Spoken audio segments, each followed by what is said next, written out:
সকালবেলা যদি পড়েন 3 বার আউযু বিল্লাহি সামিল আলিম মিনাশ শাইতানির রাজিম 3 বার পড়ে সূরা হাশরের শেষ 3 আয়াত যদি তেলাওয়াত করেন, তাহলে আপনার জন্য আল্লাহ তাআলা 70,000 ফেরেশতা নিয়োগ করবে।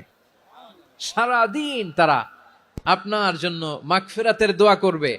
আর ওই দিন ইন্তেকাল করলে আল্লাহ তাআলা শহীদ হিসেবে আপনাকে কিয়ামতের দিন দাঁড় করাবে। আবার সন্ধ্যাবেলায় যদি পড়েন, সারা রাতের জন্য 70,000 ফেরেশতা মাগফিরাতের দোয়া করবে। ওই রাতে মারা গেলে শাহাদাতের মৃত্যু নসিব হয়ে যাবে।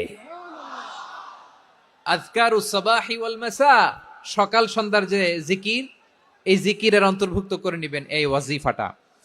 যে হাদিসটা বর্ণনা করলাম সুনানে তিরমিজির হাদিস, যদিও হাদিসটা সনদের দিক থেকে দাঈফ, কিন্তু মুহাদ্দিসিনে একরাম বলেছেন যেহেতু এটা ফাজাইলুল আমালের হাদিস, এটা পড়ার ক্ষেত্রে কোনো নিষেধাজ্ঞা নাই, এটা পড়া যাবে। সো সকাল সন্ধ্যা যদি সুযোগ হয় এই ওয়াজিফাটা যেন আমরা পড়ি।